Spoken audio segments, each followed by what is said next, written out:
All right, Virgo, we have your bi-weekly reading where we go from lunation to lunation.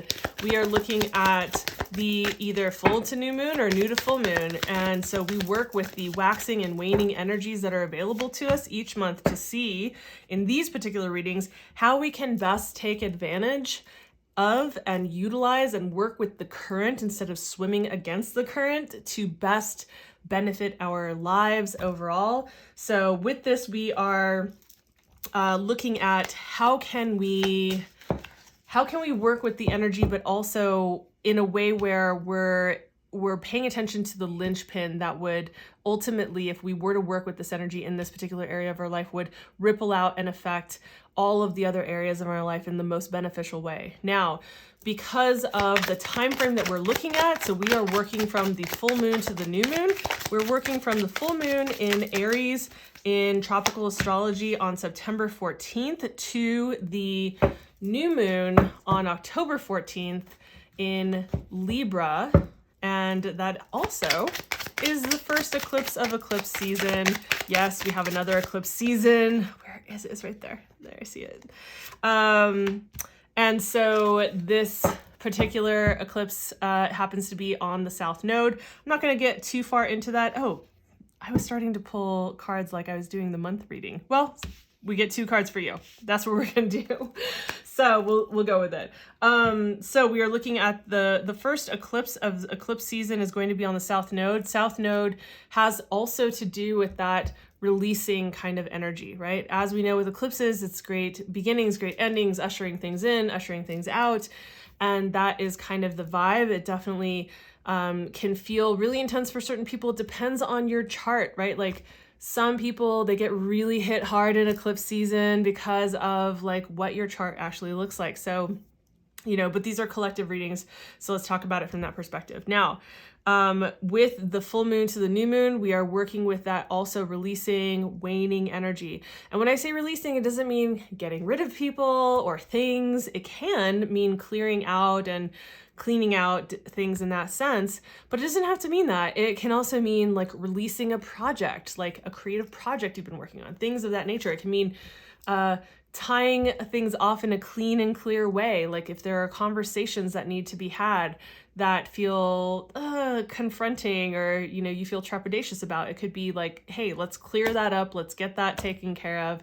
So these are the kinds of energies that we're talking about during this approximate 2-week period of time. So it is a collective reading for Virgo, Sun, or Rising. So if this particular reading doesn't feel like it resonates, okay, it's not your message, then go check out your rising sign if this is your sun sign. As always, the best way to get more specific and to know exactly what it is for you is to get a one-to-one reading. So let's talk about what area of life you are being directed toward. And we have the 8th house. So 8th house is about your debts and loans and taxes and investments, other people's resources and property. And that doesn't mean that you're like controlling other people's property and resources. It might mean that you're directing it. Like, who knows, maybe you're a CPA.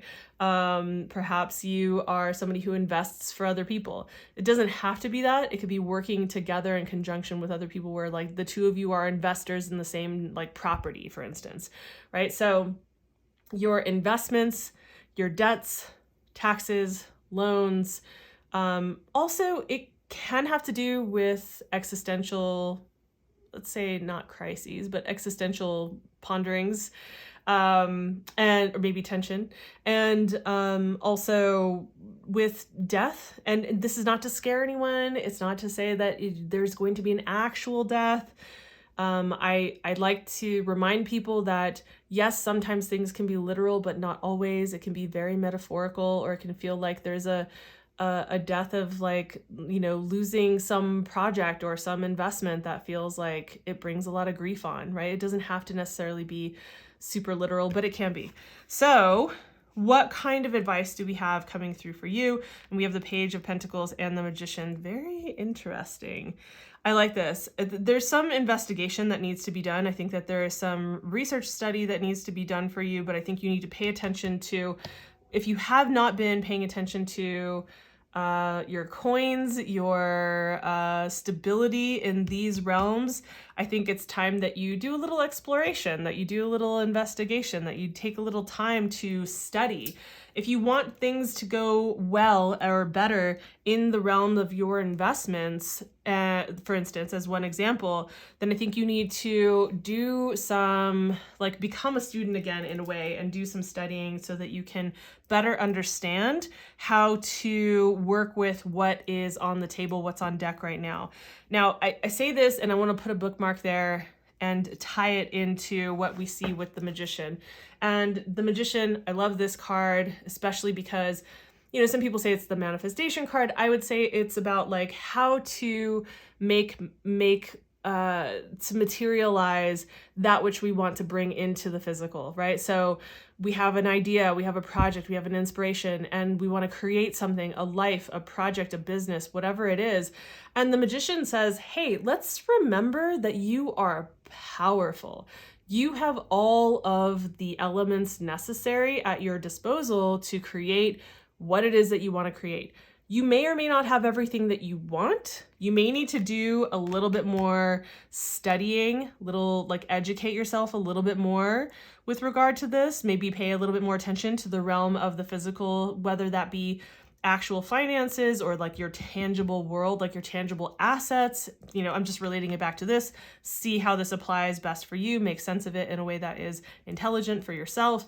And we see that the Magician shows up to say like, hey, you may not have everything that you think you need, but you have everything that you need.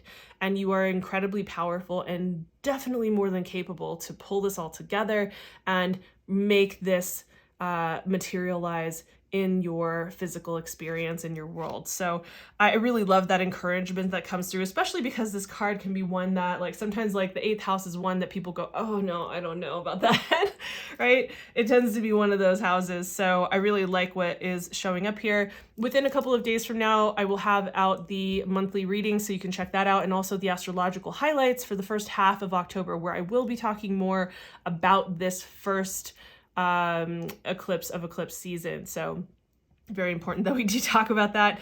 So this is what I have for you. If this was helpful or insightful in any way, please give the video a like. It really is helpful for me to be seen by more people, to tell the algorithm gods to show me to more people. And if you haven't already subscribed, why not do that and hit the notification bell while you're at it so you don't miss any of the videos as they come out on the horizon. So thank you for your time. Thanks for being here, and I'll see you in the next video. Bye.